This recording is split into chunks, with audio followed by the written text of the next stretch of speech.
Ça fait pas mal d'épisodes que je dis qu'il y a des problèmes en termes de continuité, de logique, et où j'arrive quand même à reconnaître qu'il y a assez de bons points pour rattraper le coup. Eh ben, pour une fois, ça va pas être le cas. Il y a des bons points, hein, mais tous les problèmes d'incohérence, de logique, etc., ben non, ça les compense pas. Donc, notre épisode qui s'appelle Verte de jalousie, mais qui aurait tout aussi bien pu s'appeler Redcon, et se centre sur la méchante sorcière. Donc, ça commence vraiment à ses tout débuts, où c'est un bébé qui est envoyé par Tornade au pays d'Oz.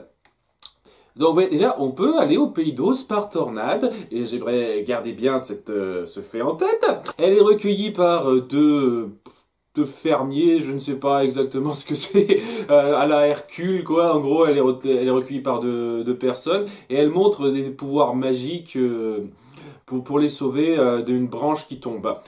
Voilà, donc elle a des pouvoirs alors qu'elle est tout bébé. Hein, là aussi, c'est vachement fortiche parce que j'ai jamais vu ça de la part de n'importe qui. Hein. C'est-à-dire que Regina et Cora n'ont jamais démontré le moindre pouvoir magique quand elles étaient bébés, apparemment. Et c'est vraiment parce qu'elles ont appris au fur et à mesure, grâce à Rumpelstiltskin notamment, qu'elles sont parvenues à faire ça. Ce qui donc me fait me rétracter sur une chose que j'avais dite, comme quoi, bon, apparemment, ça a l'air impossible que Rumpelstiltskin soit son père.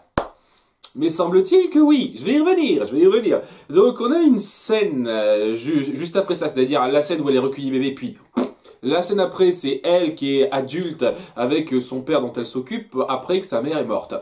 Voilà, donc sa mère est morte, on sait pas pourquoi, maladie, un truc comme ça. Et puis son père qui la voyait déjà d'un mauvais œil dès qu'elle était bébé, finit par faire une super gueulante quand elle la voit utiliser sa magie à un moment donné, et elle lui dit tu es malfaisante, tu n'es pas ma vraie fille, ta mère voulait absolument un contre-cueil, mais moi tu m'as toujours foutu la honte, tu m'as fait peur, etc. Tu es malfaisante, tu n'es pas naturelle. Ah si c'est comme ça, je m'en vais. En gros, hein, c'est ce qu'elle dit, hein. Et elle décide de se rendre auprès du magicien d'Oz, hein, qui est très connu comme dans l'histoire de base, pour régler ses problèmes.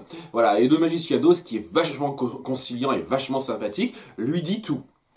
C'est-à-dire que il lui dit d'où elle vient, de qui elle est. Elle est née de Cora, qu'il a abandonné, il a transporté à Oz par pouvoir magique. Il lui dit aussi que sa sœur Regina est entraînée par Rumpelstiltskin avec de grands dessins et tout. Et il lui accorde même les fameux souliers, les pantoufles en rubis, je sais plus exactement comment ça s'appelle, les pantoufles en rubis qui lui permettent de voyager comme ça entre les mondes. Il suffit de claquer 3 fois les talons et puis tu voyages dans le monde que tu veux. Voilà, il lui donne tout ça, quoi.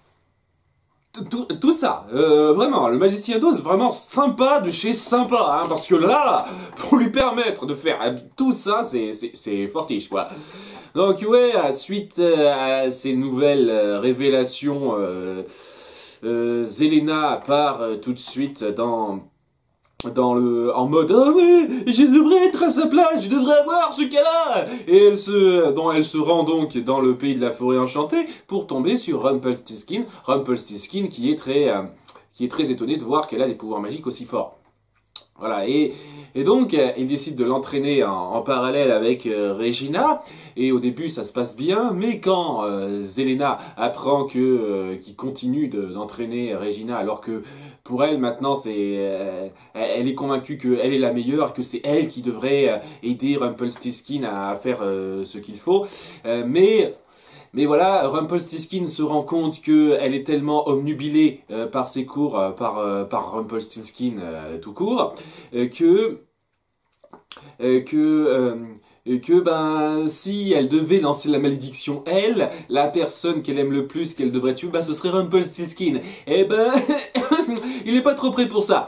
Ce qui me fait me poser une légère question. J'ai un grand doute par rapport au père de Zelena, parce qu'ils ne le mentionnent jamais. C'est-à-dire, ils disent que Cora a abandonné sa première fille, sa fille aînée, en ne prévenant personne, parce que oui, Rumpelstiltskin est très étonné d'apprendre que Zelena est la fille de Cora. Il n'en avait jamais entendu parler. Et le truc super logique et gonflant qui viendrait avec ça, mais je me dis, c'est tellement évident comme explication, je vois pas pourquoi il se priverait pas de créer ce lien de plus. Le truc le plus logique, ce serait qu'en fait, eh ben c'est la fille de Rumpelstiltskin, Zelena, et que Cora l'a abandonnée parce que voilà, elle voulait pas la donner à Rumpelstiltskin. Voilà, Rumpelstiltskin qui n'a pas fait gaffe à la vie de Cora, quand on y pense, hein, je dis ça comme ça, mais voilà, voilà, elle a eu un enfant comme ça. Rumpelstiltskin n'a pas été au courant parce que je sais pas pourquoi. Je sais vraiment pas pourquoi il n'a pas fait gaffe à la vie de Cora à ce moment-là. Au passage alors à moins qu'il me fasse un flashback sur ça, mais Zelena de tout l'épisode, elle ne mentionne qu'elle a envie de revoir sa mère d'une façon ou d'une autre. Et apparemment ça se fera pas, ce que je trouve super bizarroïde. Genre s'il y a bien une personne contre qui tu devrais à qui tu devrais en vouloir, c'est Cora. C'est dingue. Ces filles cherchent à tout prix des boucs émissaires autres que Cora. C'est-à-dire que Zelena qui s'en prend à Regina, parce que voilà, Regina c'est chaud, c'est sa cible quoi, qui veut à tout prix s'en prendre à Regina par jalousie, ben elle pense pas une seule seconde que à Cora qui est la première responsable. Regina aussi, c'est Cora la première responsable, mais elle a tout fait pour mettre le blâme sur d'autres personnes. C'est extraordinaire. Elle s'est jetée un sort de m'en veuillez pas. C'est quoi ce délire? Enfin bref, le truc par rapport à ça, c'est que ce serait très, ça passerait très moyennement si c'était vraiment ça. Si c'était vraiment Zelena, la fille de Rumpelstiltskin, parce qu'ils insinuent que elle éprouve des sentiments pour Rumpelstiltskin. Des sentiments pour son père biologique, quoi. C'est complexe d'Oedipe, là, à fond. C'est assez énorme, quand même. Et c'est la raison pour laquelle je me dis, est-ce que... Dans les deux cas, ça va me gonfler en fait. Dans les deux cas, il y aura du bon et du pas bon qui va me gonfler. Le premier cas, ce serait le cas où Rumpelstiltskin serait donc le père de Zelena et donc vas-y qu'on crée des liens n'importe comment entre tout le monde, ça me gonfle et tout et tout. Mais à ce moment-là, il y aura quand même le côté intéressant de voir qu'ils ont eu les tripes de faire un complexe d'Oedipe, hein, de faire une fille qui fantasme un peu sur son père biologique. Ça serait... C'est assez osé quand même, s'ils osent faire ça quand même. C'est assez osé. Et le cas où, c'est pas sa fille. Et donc, ouais, au final... Je comprendrais pas pourquoi ils insisteraient pas sur son père, sur sa naissance, etc. Je suis sûr qu'ils vont montrer un flashback qui explique pourquoi Cora a abandonné Zelena, mais pour l'instant, si c'est pas à cause de ça, je vois pas pourquoi ça peut être, pour quelle autre raison ça pourrait l'être, et ça sent le putain de retcon si c'est le cas. Déjà que c'est un gros retcon, mais alors là ce serait mes méga giga retcon quoi, si c'est une autre explication que ça. Et ouais, je suis vraiment pas emballé dans les deux solutions en fait. Enfin bon, comme Rumpelstiltskin ne veut pas qu'elle soit la responsable de la malédiction parce que bon il veut pas crever dans le processus, elle le prend vachement mal et elle lui dit tu savais quoi, depuis le début j'avais un moyen de t'amener là où tu voulais sans la malédiction. Et oui, les pantoufles en rubis, à nouveau un truc super magique ultra puissant qu'on balance comme ça, mais comme tu m'as rusté, non. je vais revenir au pays d'Oz et tu l'as dans l'oreille, mon vieux. Ce qui me pose légèrement problème parce que bon, à la fin, Rumpelstiltskin dit, si je veux les pantoufles, j'ai qu'à te tuer, mais il sait aller à Oz. Je veux dire, c'est pas, déjà, c'est pas le premier monde, autre monde que la forêt enchantée dans lequel il peut aller, mais Oz, il peut très bien y aller via une tornade, tout comme Zelena y est allée. Pourquoi il n'a pas essayé? Ou alors est-ce qu'on va le montrer qu'il a essayé? Je sais pas, c'est tellement... Je trouve ça dingue, vraiment, avec cette histoire qu'il a eue, cette espèce de crise de Zelena, parce que putain, elle nous pointe de ces saletés de crise. Je trouve ça dingue qu'il ait jamais considéré ça avant, qu'il se soit jamais dit, ok, ça risque d'être un problème pour la suite. Genre, il considère même qu'elle est plus forte que Korra. C'est dingue, quoi. Il la considère plus forte que Korra. Il sait qu'elle a un moyen de se barrer, de partir dans n'importe quel monde avec ses pantoufles. Et ça lui a jamais traversé l'esprit avant cette deuxième moitié de saison 3 que ça pouvait être un problème, ça. Jamais. Ok. Voilà, c'est ça que j'aime pas dans les retcons de ce genre-là, c'est que dès lors qu'on y réfléchit, ça colle pas avec énormément de trucs, et ça aurait dû être mis sur le tapis bien avant par rapport à tout ce qui a été montré, quoi. Peut-être que ça vous dérange pas trop, vous, ce genre de truc. Moi, ça me dérange, surtout quand c'est poussé à ce point. Et là, donc ouais, Zelena est de retour à Oz. Elle pousse sa gueulante contre le magicien d'Oz qui n'a fait que l'aider jusqu'à présent. Et il s'avère que, ben, comme dans l'histoire de base, ce n'était pas un vrai magicien. C'était en fait un prestidigitateur qui venait d'un cirque du Kansas et qui s'est retrouvé perdu là, qui a voulu faire passer son image de magicien pour être bien vu et avoir sa grande réputation. Ce qu'il a pu faire, c'est grâce à des objets magiques, mais pas grâce à de la vraie magie. Donc il a un objet magique qui permet de voir dans le passé profond enfoui des personnes, dans l'histoire qui les touche. Il a un objet il a des pantoufles qui permettent de voyager entre les mondes. Pourquoi il n'est pas retourné dans le Kansas? J'imagine que c'était pour la gloire. Dans le Kansas, il n'avait pas la gloire. Et il a aussi un espèce d'objet qui permet de téléporter les pantoufles de verre sur les pieds aussi. Ouais, vachement puissant quand même, quoi. Il est vraiment pété d'objets magiques, ce gars. Et il s'avère aussi que c'est Walsh. Ouais, Walsh, mais non, je ne m'attendais pas à redire ce nom autant de fois. Walsh, c'est le petit copain de Emma dans l'épisode 12, qui l'a manipulé pour la tenir éloignée de Storybrooke. Voilà, pourquoi il a voulu la tenir éloignée si dans ce qu'on voit maintenant avec Zelena, elle s'en fout un peu de la sauveuse. Non mais vraiment, elle s'en fout de la sauveuse dans le truc. À un moment donné, quand Emma essaie de se frotter à elle dit oh, au revoir. Étant donné qu'elle manipule Rumpelstiltskin, il parvient à la faire vingt sans problème, donc je comprends pas pourquoi il tenait absolument à la tenir éloignée. Pour ce que ça a changé en plus. Et puis oui, le problème avec ça, c'est surtout que ils essayent de dépeindre Walsh comme quelqu'un qui n'a pas de chance, là, un pauvre bourg qui se fait avoir par Zelena qui devient complètement méchante et qu'elle transforme donc elle le transforme en singe volant à ce moment-là. Et ok, quoi, on est censé ressortir de la peine pour lui, seulement il se comporte comme un gros connard quand il se dévoile à Emma, quoi.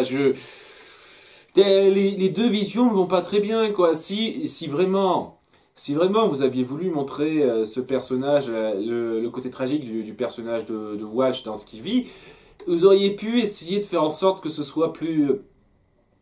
que ce soit moins, soit moins, je vais te tuer Emma, au moment où il s'en est pris à elle, quand il s'est révélé Walsh, parce que là c'est... Ouais, quoi, je ressens pas de peine pour lui quand il suit sans problème les plans de Zelena, à moins que le fait de s'être fait transformer, ça lui a aussi complètement défait l'esprit. Et si elle peut faire ça d'un coup de... Bah oui, d'un sort comme ça, si elle peut faire ça d'un petit sort rapide comme ça, pourquoi elle le fait pas avec tout le monde direct? Non mais sérieusement, et à un moment donné, elle est devant tout le monde dans notre présent, elle pourrait facilement, vu le sort qu'elle possède, transformer tous ceux qui n'ont pas de magie en singes volants, et puis voilà. Pourquoi elle le fait pas? Ben, parce que mon cul, voilà, sérieusement. Ça fait partie de ces petits trucs, à nouveau, quand on montre des personnages avoir de tels pouvoirs, on se demande toujours la logique qu'il y a derrière le fait qu'ils les utilisent pas très bien. Pourquoi les autres singes volants, c'est par morsure, par griffure qu'ils se transforment, alors que Zelena pouvait facilement les prendre à part de n'importe où et les transformer. Ça aurait d'ailleurs pu donner un cadre horrifique assez fort, où vraiment on aurait un nombre très très restreint de personnes qui seraient encore elles-mêmes, et on aurait tout un tas, et je dis bien tout un tas de singes volants forcés de s'en prendre à eux. Ce serait fortiche, ça. Ben non. Est-ce que vous voulez? Ben non. Et donc le flashback se termine sur Zelena, et qui tient à faire un sort pour remonter dans le temps et revenir au moment où elle a été abandonnée par Cora pour faire changer la donne. Elle tient absolument à retourner dans le passé et à voir ce que Regina a eu, parce qu'elle est super jalouse et elle en devient verte. Oui, parce que j'en ai pas parlé de ça, mais le fait d'être prise à ce point par sa jalousie, eh ben ça transforme sa peau en vert. Voilà. Apparemment, c'est la seule émotion néfaste qui a de l'effet, puisque ça n'a rien fait à Regina, sauf si à nouveau elle est la fille de Rumpelstiltskin. À ce moment-là, ouais, ce serait un peu le même truc que pour lui, parce que même si je comprends pas très bien, qu'est-ce qui a transformé sa peau à Rumpelstiltskin maintenant que j'y pense? Je veux dire, le ténébreux avant lui, il avait une peau normale. Pourquoi lui maintenant il a cette espèce de peau en écaille depuis le début? C'est-à-dire dès le moment où il a été transformé en ténébreux, il a une peau en écaille. Est-ce que ça représente la lâcheté, ça? C'est-à-dire cette espèce de lâcheté qu'il a toujours au fond de lui, qui s'est manifestée direct, cette espèce de peau en écaille? J'en sais rien, je me pose la question. Non que j'y pense. Mais voilà quoi, sa peau se transforme en verte parce que elle est verte de jalousie. Jeu de mots. Et ok, très bien, c'est pour coller avec l'histoire, si vous voulez. Je, je suis pas fan, mais vraiment pas fan de Zelena maintenant. Son dilemme, c'est juste qu'elle est jalouse, quoi. Mais vraiment une espèce de jalousie d'ado puéril, presque. C'est-à-dire, comment elle a pu avoir ce que que j'ai pas pu avoir, moi? Et c'est ça qui l'anime, quoi. Elle est juste ultra jalouse, et c'est illustré et joué de façon pas du tout subtile. À la limite, c'était montré plus subtilement, mais voilà, le texte, la façon dont elle dit ça, elle dit oh mon Dieu, je veux ce qu'elle a, je veux ce qu'est Regina, elle ne mérite pas ce qu'elle a, et la façon, donc le texte en soi et la façon dont elle le joue, mais pas du tout contenu.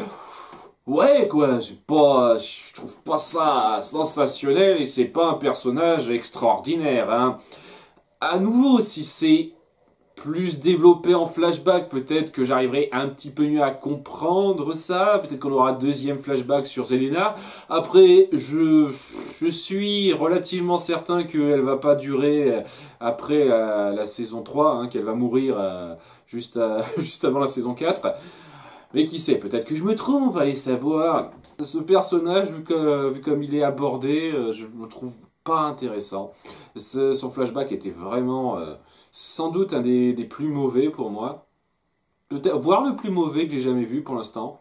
Parce que, et oui, il est complètement lié à l'histoire, je suis complètement d'accord, mais finesse, tout est amené de façon un peu forcée, à redcon, comme je l'ai dit, et ouais, alors à moins qu'il y ait un autre flashback autour d'elle qui parvienne à rattraper le coup, à rendre ça un tout petit peu plus acceptable, vraiment pas sensationnel, hein. Dans notre présent, on poursuit le deuil de Bellfire. À nouveau, c'est très bien réussi. Je pense, une fois de plus, que le fait de faire revenir Rumpelstiltskin comme ça, c'était un peu facile, mais la façon dont ils ont géré la mort de Neil par rapport à ça est très bonne, et ils continuent ça. Voilà, ils poursuivent ça, ça commence avec lui, Neil qui est enterré, tout le monde qui pleure et qui fait son deuil, et Et c'est très touchant, hein, c'est très beau à ce niveau-là. On a même une petite scène au fil de l'épisode entre Killian Jones et Henry où ils discutent un peu sur qui son père était quand il était jeune, le lien qu'ils ont noué. Sachant que Henry est pas très insistant. Il y a un moment donné où il demande attendez, vous me dites que vous l'avez connu enfant, mais vous avez pas le même âge, qu'est-ce que c'est que ça? Et puis bon, il n'insiste pas plus. Bizarre, bizarre, un petit peu bizarre, mais cela étant, ouais, c'est un moment relativement touchant entre eux. Donc, pendant que tout le monde donc pleure, Neil et réfléchit un petit peu à comment on va gérer Zelena alors que elle tient Rumpelstiltskin, hein, elle le contrôle complètement. Et Zelena apparaît devant tout le monde. Elle vient au café de Mère Grand où Rouge ne vient toujours pas. Hein. C'est-à-dire on l'a vu un épisode et puis après Rouge elle a décidé de dormir dans son coin. Je sais pas vraiment. C'est mal géré, vraiment mal géré le casting. Et donc elle dit à tout le monde essayez pas de m'attaquer, c'est bon, j'ai des pouvoirs magiques et puis j'ai contrôle Rumpelstiltskin qui n'est pas avec moi, ça aurait fait une assurance encore plus grande, mais j'ai envie d'être légèrement conne tout de suite. Non, parce que mine de rien, ouais, elle dit ok, m'attaquez pas, très bien, et puis au bout d'un moment, elle vient s'adresser particulièrement à Regina, c'est-à-dire elle vient le voir à sa distance pour lui dire quelle est sa demi-sœur, parce que bon, elle a oublié Regina et lui donner rendez-vous pour une espèce de face-à-face dans les rues. Hein. c'est ça le truc en gros. Hein. Et donc ça dure une conversation assez longue.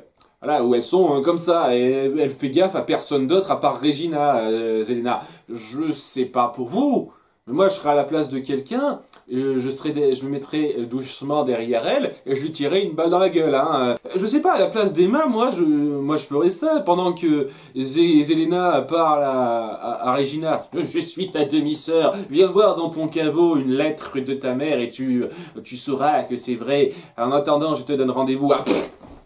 Je t'ai eu, c'était bien beau de pas faire attention à moi, connasse. Emma la sauveuse. Tout est réglé, on a récupéré la dague de Rumpelstiltskin, on peut rentrer chez nous, tout va très bien. La, fin de la saison. Ça m'a trop fait marrer ça. Je veux dire, au moment, je trouve ça dingue que personne n'ait même pas essayé à ce moment-là. Mais, parce que moi à leur place, c'est ce que j'aurais essayé, hein. Surtout Emma qui est complètement en rogne envers Zelena après ce qui s'est passé avec Neil. Voilà, et à nouveau, on aurait pu facilement ne pas me faire avoir cette remarque si Rumpelstiltskin l'avait accompagné. Et pourquoi il l'a pas accompagné, je sais pas. C'est bizarre, c'est vraiment bizarre. Enfin bon, Regina se rend donc à son caveau où elle découvre une lettre qu'elle avait depuis le début.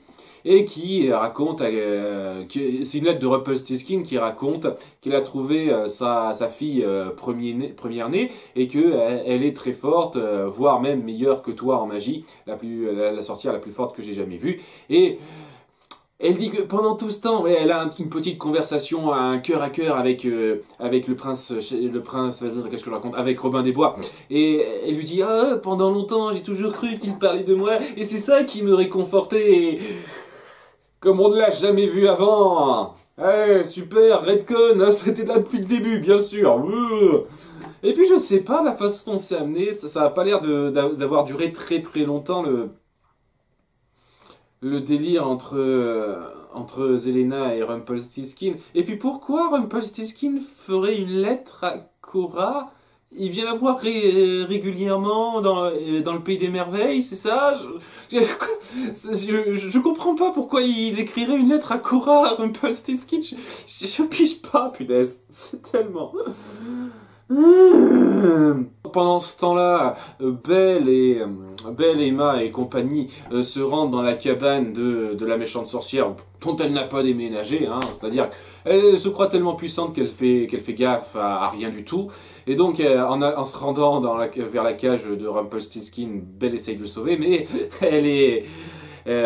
il est contrôlé par Zelena qui se tenait juste à côté, et donc ils peuvent rien faire. Mais bon, elle est gentille, elle leur dit juste de se barrer. Hein. Elle leur dit pas elle les tue pas, elle s'en prend pas à Belle ou quoi que ce soit, elle leur dit juste barrez-vous et revenez plus. Voilà. sympa, hein, pour quelqu'un qu'on a montré comme ayant des problèmes de gestion de la colère, eh ben je trouve qu'elle la gère très bien de temps en temps, hein, parce que moi, je comprends vraiment pas pourquoi elle se contente pas de transformer Belle en singe volant. À nouveau, ça aurait été un cadre très intéressant, un cadre d'horreur très intéressant si on avait eu, je sais pas, énormément de monde, dont une partie importante des personnes du casting récurrent qui se seraient transformées en singe volant à cause de Zelena. Ça me paraît tellement... enfin, ça me paraît tellement donné avec les pouvoirs dont elle dispose là comme principe. Je pige pas ça. Mais voilà, tout le monde se barre au final, et ils ont rien pu faire. Et tout repose sur Regina, qui vient donc confronter la méchante sorcière Zelena dans un combat qui est de magique pas trop mal en soi, un peu court. C'est-à-dire que ça dure une petite minute et Zelena finit par prendre le dessus et elle veut retirer le cœur de Regina. Parce que voilà, elle l'a dit, elle ne veut pas la tuer, elle veut la détruire. Mais bon, Regina n'était pas stupide et elle s'est dit, ouais, elle va peut-être vouloir faire ça, donc je me suis retiré mon cœur avant et je l'ai confié à Robin des Bois pour ça. Donc elle peut pas retirer son cœur, Zelena. Et c'est fini. Non, ce que je veux dire par là, c'est que elle a l'avantage, elle la domine, elle pourrait la mettre en cage, trouver un moyen de la rendre inoffensive ou un truc comme ça, mais elle se dit ah, je t'aurai la prochaine fois. C'est ce qu'elle fait en gros, elle se barre emballée comme ça. Je suis désolé, mais punaise, cette espèce de crise d'ado qu'elle nous fait durant tout l'épisode, punaise, j'accroche pas du tout. C'est tellement pas subtil, tellement pas intéressant. Et ouais, elle décide même pas de la faire suivre ou quoi que ce soit, elle se barre juste dans sa cabane avec Rumpelstiltskin.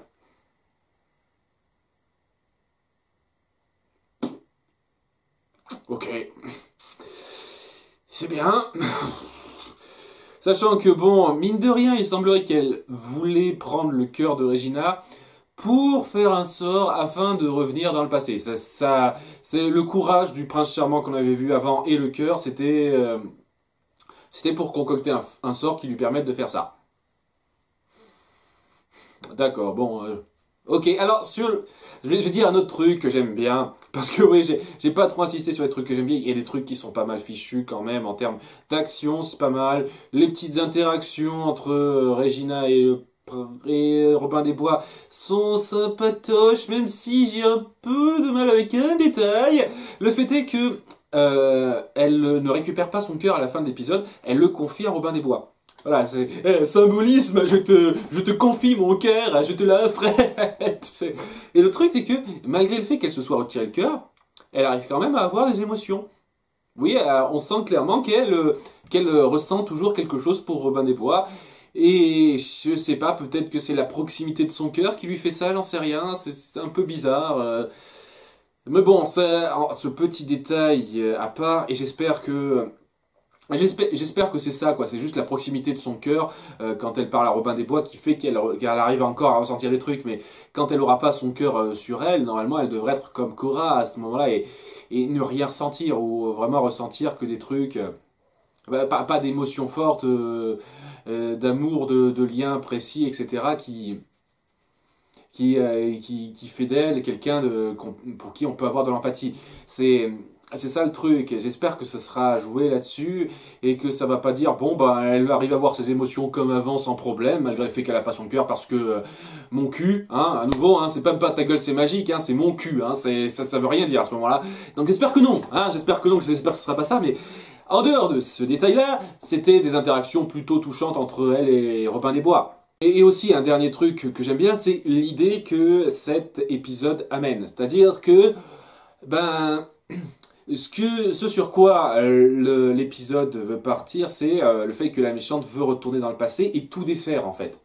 Tout défaire selon une toute nouvelle façon et qui risque de tout chambouler et bien entendu qui sera défaite à la fin. Bien entendu, je suis certain que ce sera Je suis certain qu'on arrivera à outrepasser ça. Mais le principe de la chose est très bon en soi, c'est-à-dire, bon, c'est à nouveau, c'est du réchauffé, on a vu ça énormément de fois, mais ça, pour moi, ça passe très bien, quoi. Le fait de changer le passé, de complètement chambouler l'histoire, ben, ça peut être très intéressant, c'est bien géré, et j'espère que ce sera bien géré pour la suite.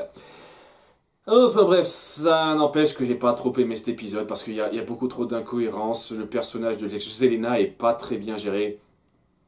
Enfin, pas très bien géré, je trouve juste pas intéressant, et voilà, quoi, c'est le principe, le personnage est pas intéressant, c'est censé être la grande méchante, ben...